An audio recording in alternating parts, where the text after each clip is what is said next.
నూతన సంవత్సరం సందర్భంగా వైసీపీ ఎమ్మెల్యేలు ఎమ్మెల్సీ తాడేపల్లి క్యాంపు కార్యాలయానికి క్యూ కట్టారు.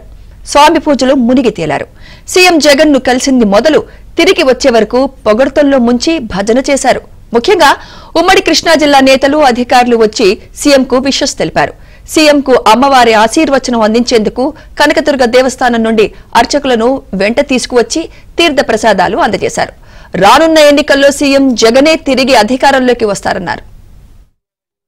2024 మరొక్కసారి మన ముఖ్యమంత్రి గారికి అమ్మవారి ఆశీస్సులతో మరింత బలం చేకూరే విధంగా, ఈ రాష్ట్రానికి మరింత మంచి చేసే విధంగా, రాష్ట్ర ప్రజలకు సంక్షేమ పథకాలు అందే విధంగా ముందుకొస్తారని చెప్పి తెలియపరుచుకుంటూ గౌరవ ముఖ్యమంత్రి గారికి అదేవిధంగా రాష్ట్ర ప్రజానికానికి అందరికీ కూడా నూతన సంవత్సర శుభాకాంక్షలు. ప్రతి విషయంలోనూ కూడా ఒక విప్లవాత్మకమైనటువంటి చేంజెస్ తీసుకొచ్చి సచివాలయ వ్యవస్థ ద్వారా ఒక సుపరిపాలన అందిస్తున్నటువంటి ముఖ్యమంత్రి వైఎస్ జగన్మోహన్ రెడ్డి గారు. కాబట్టి వారికి దేవదేవుడు తిరుపతి వెంకటేశ్వర స్వామి అలాగే అమ్మవారి యొక్క ఆశీస్సులు ఎల్లవేళ ఉండాలి అని చెప్పని ఈరోజు మేమందరం కూడా వెళ్ళి వారికి శుభాకాంక్షలు చెప్పి రాబోయే రోజుల్లో ముఖ్యమంత్రిగా ఉండాలని, ప్రజలకి మేలు